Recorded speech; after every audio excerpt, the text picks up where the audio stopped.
kami di acara Kopi Ketan, konten pintar keluarga Pacitan, yang pada kali ini kita akan ngobrol bareng dengan Bapak Heru Purwanto, yaitu Asmen Pemeliharaan Mesin 1, yang kita akan ngobrolin tentang pemeliharaan ya Pak Heru ya. Iya. Oh iya.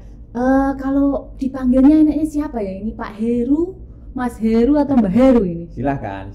Biasanya saya dipanggil Mbak Heru. Iya. Kenapa itu kok jadi Mbah ya? Ya mungkin dulu waktu masuk pertama kali di PT PJB Services itu mungkin ya ini rating saya itu mungkin paling tua atau gimana saya juga kurang tahu. Oh, Tiba-tiba jadi aja, dipanggilnya Mbah gitu. Iya. Mungkin atau karena kedewasaannya Mbah Heru ya mungkin ya. mungkin bisa itu.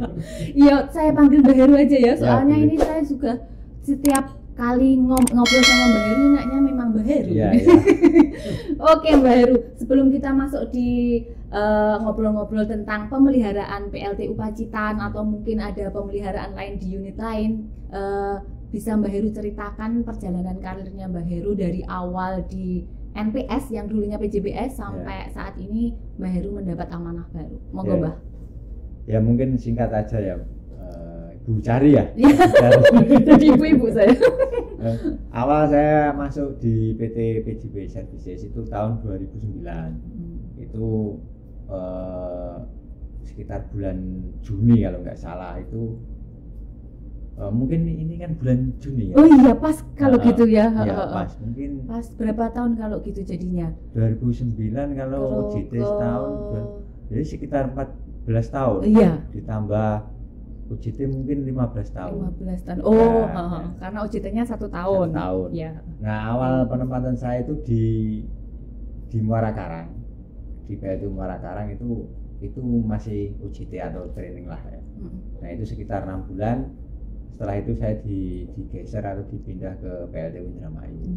Nah, di situ kan kita setelah setahun training itu kan ada semacam apa ya? Evaluasi lah. Nah kebetulan saya diangkat. Diangkat di Indramayu. Ya pas di PLTU Indramayu. Nah di sana kebetulan saya juga ditempatkan di bidang pemeliharaan.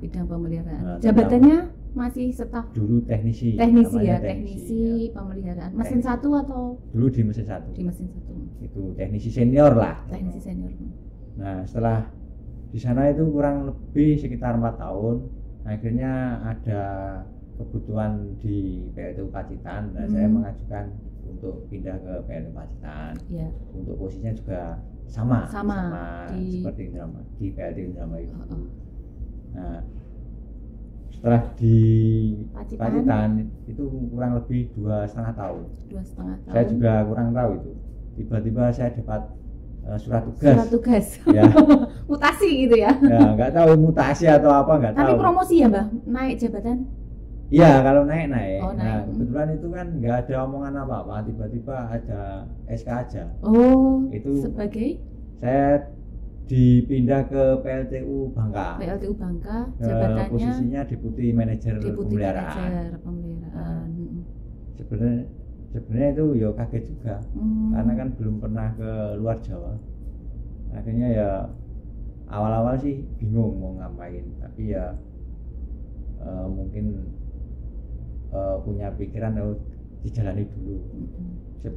Awal-awal memang berat di sana, tapi sebenarnya kerasan juga di sana. Oh gitu.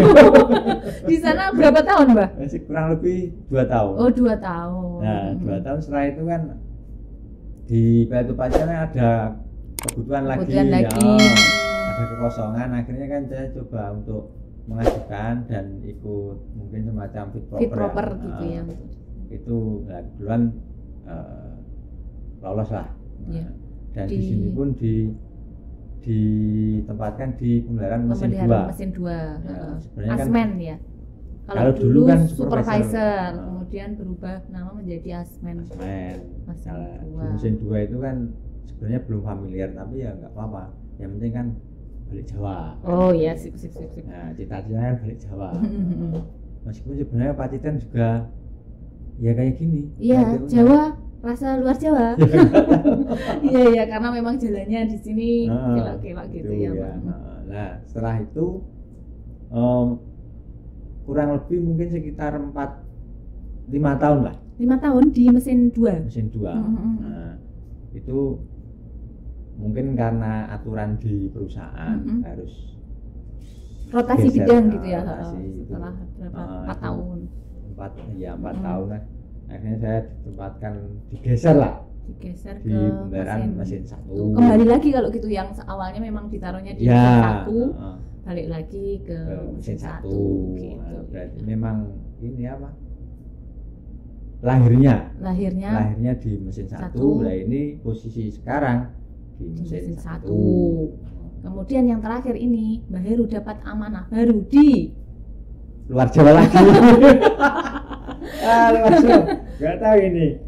Ini juga mungkin kayak dulu mendadak atau juga kayak ini ya, apa?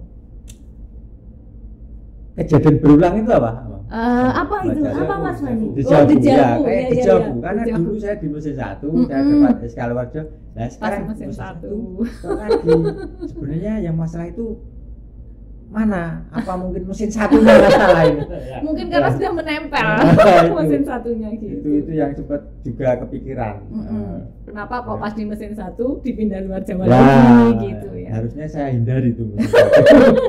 Tapi kalau di sini itu saya malah spesifiknya Mbak Heru itu ada di mesin 2 loh. Jadi kalau mesin 2 kadang saya WA-nya itu salah ke sampean.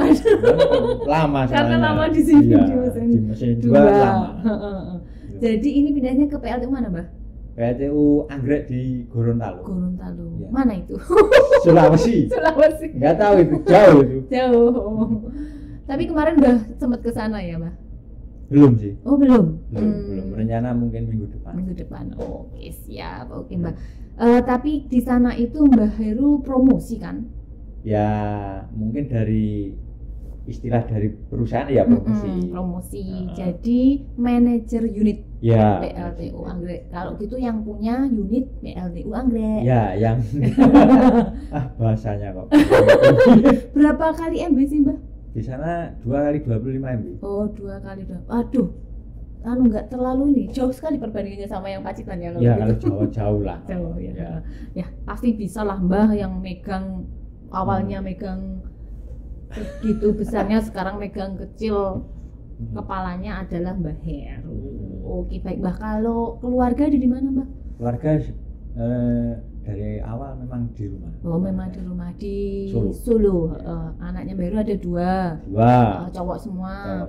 Nggak pengen nambah lagi? Kayaknya enggak. Cukup itu cowok semua ya. Kemudian kalau hobinya Mbak Heru apa ini? Kalau hobi secara apa ya? Signifikan sih nggak ada lah. Gimana kegiatan di pemeliharaan kan susah. Untuk menyalurkan hobi iya, gitu. Masa sih, Mbak? Iya. Ibaratnya kita itu kerja 24 jam toh. Masa? Iya, Sabtu Minggu juga memang di rumah, tapi otak itu masih di unit. Ya. Iya. Karena sudah ini ya, udah masuk ke dalam ini ya, kalau ada apa? Iya, mungkin itu sudah masuk ke otak.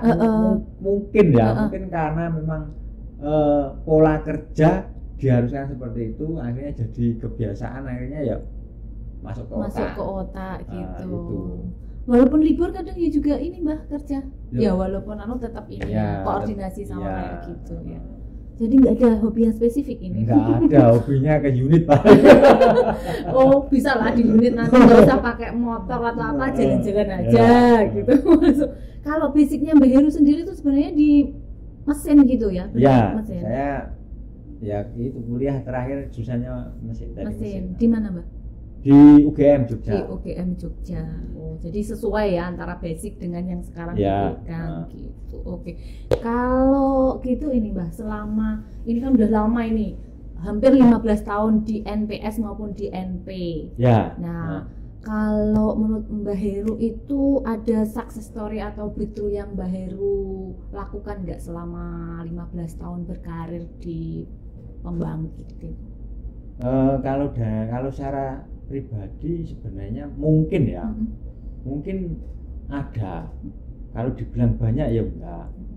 Cuma kita nggak bisa spesifik itu apakah breakthrough atau success story apa, karena dari awal mungkin dari dulu saya teknisi itu teknisi senior itu ya, itu memang saya sudah punya tim lah.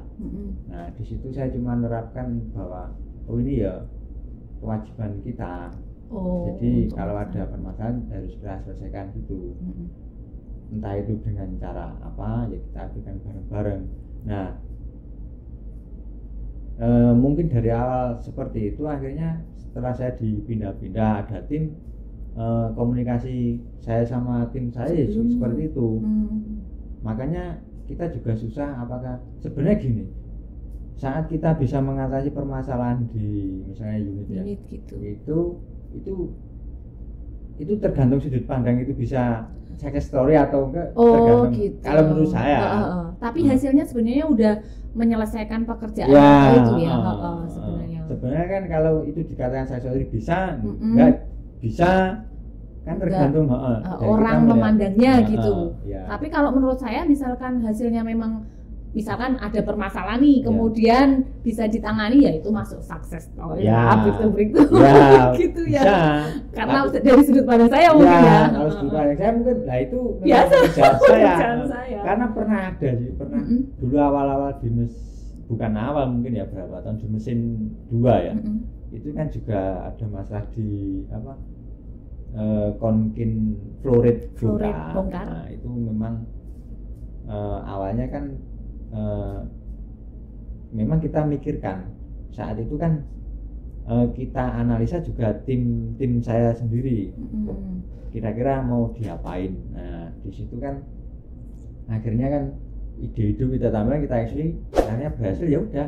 Berhasil. Kalau boleh tahu secara spesifik itu selain bongkar fluorid itu tadi ya, fluorid bongkar itu menurut karena ada permasalahan kemudian bisa diselesaikan, itu menurut saya juga masuk success story. Ada lagi nggak Mbah penanganan yang sampai saat ini Mbah Heru rasakan masih terasa bahwa bisa terselesaikan dengan baik gitu? Ya mungkin ada beberapa juga. Itu sebenarnya juga nggak lepas dari pemikiran teman-teman tim gitu, kolaborasi juga. Kalau ya, gitu. Sebenarnya sederhana itu yang saya ingat itu ini masih di area mesin 2. Itu di area ISP. Di situ kan ada dum palep. Nah itu fungsinya kan, ISP itu fungsinya untuk menangkap debu fly ash-nya batu bara kan. Nah di situ kan ditransport. Awal-awal itu saya masuk ke sini itu mungkin hampir 2 atau 3 kali seminggu itu masih masalah. Dan saya melihat kan teman-teman juga ekstra kerja di situ, akhirnya rutin kita ya ngobrol lah sambil ngopi itu kan, akhirnya malah ketemu. Dan hal itu menurut saya sangat simpel, sederhana, karena kita cuma rutin untuk buang air di kompresornya aja. Rutin buang air di kompresor. Ya, itu hanya dilakukan mungkin nggak nyampe 15 menit tiap shift lah. Tiap shift. Jadi setiap ganti shift harus ada membuang air yang Nah, itu aja setelah itu dilakukan mungkin kerusakannya minim satu kali sebulan. Itu jadi sangat, kalau saya sih perlakuan kita troubleshooting kita itu nggak membutuhkan biaya, tapi hasilnya luar biasa.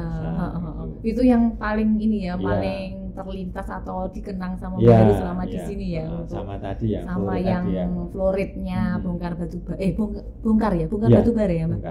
Tetap kalau gitu ikut juga di operasi ya Mbak, pemeliharaan itu, jadi dia nggak kerja sendiri tapi ada kolaborasi dengan operasi gitu ya. Harus lah. Harus. Jadi kalau ada permintaan dari WO gitu ya, dari pihak operasi, kemudian yang menyelesaikan dari HAD. Tetap kalau kolaborasi atau kerjasama. Mungkin ada lagi yang mau diceritakan Mbak?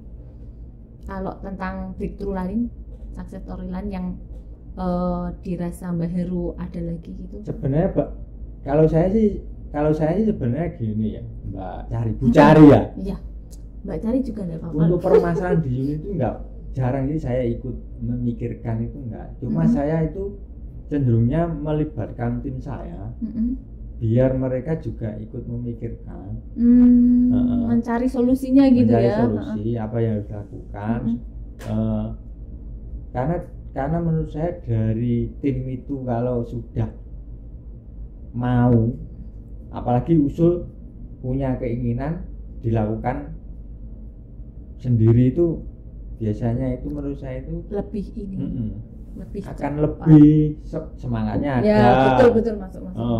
Karena inisiatifnya sendiri itu, itu melakukan apa yang dia inginkan dengan tujuan menyelesaikan permasalahan itu tadi. Jadi kita nggak perlu terlalu mendikte teman-teman itu.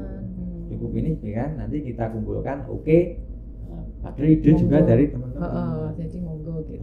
Jadi kalau kayak lebih ke fasilitator gitu ya Mbak, Ya. atau mungkin memicu motivasi teman-teman untuk ini lagi. Oke sih Mbak.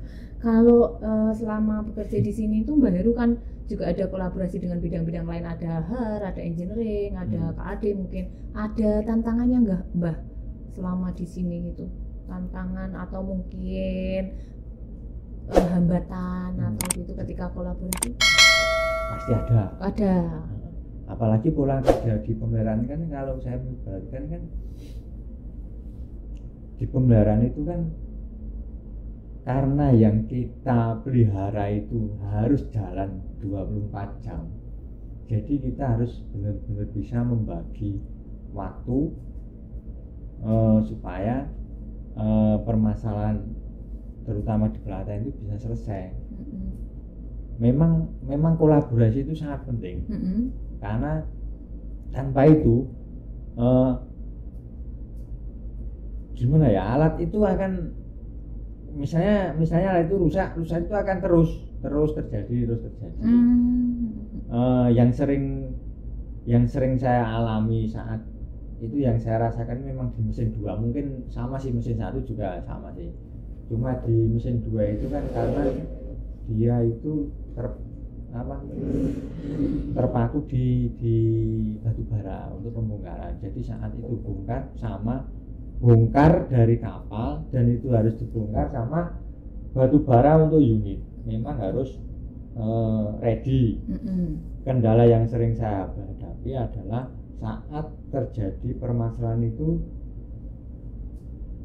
di hari libur dan di luar jam kerja, terutama malam hari. Itu memang lumayan berat, apalagi di situ kan timnya juga istilahnya nggak ready di unit. Nah, kalau soal kerja mungkin teman-teman itu bisa, cuma dari ini misalnya rumahnya jauh, lokasinya jauh, berangkatnya kan seperti apa, kemudian pas posisi kerja itu konsumsinya seperti apa. Nah itu yang harus benar dipikirkan. Makanya salah satu yang bukan solusi ya, mungkin untuk biar teman-teman bisa mengakomodir itu, kita itu menyiapin ini semacam kayak dapur kecil yang ada. Nah itu kita nyiapin kayak mie instan, terus telur. Nah itu untuk antisipasi kalau teman-teman kerja itu lebih dari jam kerja, di luar jam kerja dan gitu. Karena di Pacitan sendiri kan juga susah untuk cari warung ya. Kalau sudah jam berapa gitu sunyi. Kenapa? Itu susah. Mungkin kalau ngomong enak. Kalau menjalani itu susah. Tapi ada ini, bahkan ada libur itu, ada teman-teman hari yang piket. Ada. Jadi yang piket-piket itu dibantu dengan disiapin tempat makan lah, maksudnya dapur-dapur yang mereka nanti misalkan ada kendala bisa masak di situ atau apa. Saya juga nggak tahu itu di aturan perusahaan boleh atau enggak, saya juga nggak tahu. Kayaknya boleh nggak ya Pak? Boleh lah, misalkan seperti itu masuk nanti di umum ya. Karena ya memang itu kebutuhan kalau menurut saya. Nanti kalau teman-teman nggak kebutuhannya tidak diberikan nanti untuk kerjanya bagaimana gitu, apalagi di luar jam kerja gitu ya. Jadi dari hambatan-hambatan tersebut itu udah bisa diatasi ya Mbah selama di sini? Insya Allah. Makanya sebenarnya dikomunikasi antar bidang gitu. Malah saya juga dulu itu sama tim saya itu kan mungkin nggak sekedar kita itu leader sama anak buah, nggak sekedar itu. Karena saya malah saya juga melibatkan di keluarga mereka. Jadi ikut, maksudnya tahulah keluarganya mereka. Jadi saat misalnya ada pekerjaan mungkin overtime berapa lama itu kan mereka akhirnya juga memahami. Soalnya ada beberapa mungkin yang kok lembar-lembur gitu ya. Nah sebenarnya untuk kita memelihara unit ini itu sebenarnya nggak lepas dari keluarga pegawai itu sendiri, karena itu juga ikut andil dari pemeliharaan. Kalau saya sebenarnya pemeliharaan ini itu sebenarnya nggak lepas dari keluarga juga. Doa keluarga kemudian ini ya, maksudnya boleh ndaknya keluarganya untuk kerja di sini lebih dari jam kerjanya gitu. Jangan melulu aturan lah. Jadi salah satu cara mengatasinya itu kita mendekat dengan staff dengan keluarga juga. Dan selama ini ada nggak hambatan gitu sama staffnya, atau staffnya udah familiar semua nih sama Mbak Heru kalau cara kerjanya Mbak Heru sebenarnya seperti itu? Awal-awal sih banyak hambatan. Banyak yang mungkin beberapa yang kok gini, tapi kan dengan pendekatan itu akhirnya kan memahami ya, tergantung kita. Makanya kita nggak cuma melulu tim itu diajari kompetensi, bukan. Ini kita menghargai mereka bukan hanya sekedar mereka itu anak buah kita. Karena kerja dengan mereka juga rekan kerja. Jadi permasalahan di tim saya itu bukan cuma line ini bocor, ini jebol enggak, tapi juga menyangkut ke aku duwe utang, aku ora duwe duit, aku durung mangan lah. Ngono kuwi ya perlu di tim itu kan. Jadi ketika bekerja itu mereka juga los ya. Gitu. Iya, masuk juga. Iya benar. Sekarang kalau kita punya anak buah, kamu tanya, kamu sehat. Oke, bisa kerja, bisa. Coba tanya, anak istrinya sehat enggak? Pasti dia juga kepikiran kerjanya enggak maksimal. Oke, siap. Jadi ada satu ilmu lagi nih dari Mbak Heru yang bisa diambil ya, Mas Fani. Oke, Mas Fani yang lagi ngambil videonya ini. Ketika kita bekerja dengan anak buah ataupun staf itu jangan hanya cuma sekedar kerja aja, melulu tentang menyelesaikan pekerjaan, tapi juga harus lebih dekat dengan teman-teman, harus tahu dengan keluarganya, karena itu juga bagian dari kita. Karena punya efek di pekerjaan gitu. Oke Mbak Heru. Mbak Heru, karena ini udah banyak nih yang kita obrolin tadi tentang success story, kemudian ada breakthrough, kemudian ada hambatan ataupun cara mengatasi permasalahan. Kita masuk di kesan dan pesannya Mbak Heru ini selama di Pacitan. Ya, karena sebentar lagi Mbak Heru kayaknya udah mau terbang aja ini ke Anggrek. Gimana? Ya, pesannya pesan sama harapan beda ya. Pesan itu pesan untuk teman-teman, harapan untuk ke depan kayaknya. Nah, kesan itu apa yang Mbak Heru rasakan kepada teman-teman. Kalau pesan sama teman-teman, lakukan yang terbaik. Menurut kalian baik, lakukan. Saya yakin kalian tuh bisa. Itu aja. Gitu. Kalau harapan tadi katanya memberikan harapan. Harapan saya ya saya untuk teman-teman ya doain aja, semua baik-baik aja. Tiap orang itu punya alur cerita masing-masing. Nah, apakah saat ini kita cerita di panggung yang sama, ceritanya di panggung yang sama, wah mungkin setelah ini kita punya panggung berbeda, atau mungkin suatu saat kita akan sama lagi, kita juga nggak tahu. Yang penting syukuri kondisi yang sekarang ini. Syukuri kondisi yang sekarang ini. Iya. Oke Mbak, kalau kesannya selama di Pacitan ini Mbak Heru bahagia atau atau nyaman lah di sini? Ya, enggak, Mbak? nyaman. Kalau saat ini mungkin beberapa tahun, mungkin 3-4 tahun yang lalu sampai sekarang ini saya merasa nyaman karena sekali di Pacitan. Awal-awal aja mungkin kan Adaptasi ya penyesuaiannya. Karena saya melihat di Pacitan itu sangat kondusif. Mungkin kalau istilah Jawa kekeluarganya ada. Oh ya, Jawanya gitu. Ada. Mereka itu melihat teman masalah saling ikut mikir, mungkin itu pura-pura ikut mikir aja. Saling merangkul gitu. Tapi sebenarnya pura-pura itu juga memberikan efek, Mbak. Meskipun itu pura-pura, tapi ya paling kan yang dilihat di luar kan iya. Gitu. Oh, ada perhatian gitu ya. Walaupun di luarnya nggak tahu. Iya. Jadi Mbak Heru selama di Pacitan nyaman ya, kolaborasi dengan bidang-bidang yang lain juga sangat bagus gitu ya. Nggak ada masalah atau apa-apa. Oke Mbak Heru, karena kita udah banyak ini ngobrol-ngobrol ke sana kemari tentang pemeliharaan, tentang unit ataupun tentang keluarga ataupun teman-teman staff di hari gitu ya, yang sebagai staffnya Mbak Heru, apa yang bisa disampaikan Mbak Heru ini untuk teman-teman atau power people yang mau disampaikan dari Mbak Heru ke power people tentang quote-quote gitu, Mbak?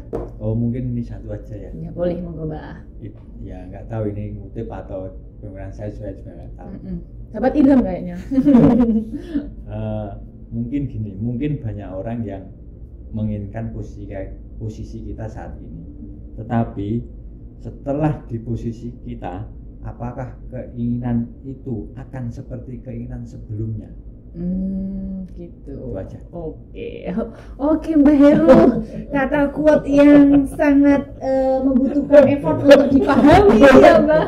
Tapi memang mungkin pemikiran seperti itu selalu terlintas ya Mbak Heru. Karena mungkin memang orang-orang itu banyak melihat orang lain, mereka itu kok kayak gitu enak sekali, tapi nggak tahu ya nantinya ketika kita berada di posisi orang tua orang itu apakah sesuai dengan seperti apa yang mereka pikirkan sebelumnya gitu.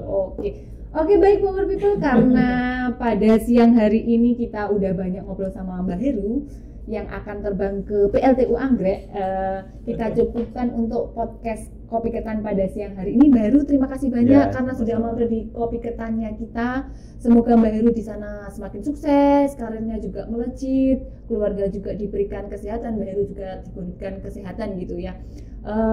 Satu yang bisa diambil dari Mbak Heru tadi tentang kolaborasi dengan teman-teman, jadikan staf ataupun anak buah itu bukan sekedar anak buah yang bisa menyelesaikan tugas-tugas yang diberikan, tapi marilah kita bersama mereka merangkul mereka bersama dengan keluarga mereka, karena ternyata apapun itu bisa mengefek ke pekerjaannya. Baik power people, kita sampaikan pada kali ini untuk Kopi Ketan bersama Mbak Heru. Akhir kata, wassalamualaikum warahmatullahi wabarakatuh. Sampai bertemu di Kopi Ketan, konten pintar keluarga Pacitan selanjutnya. Bye bye.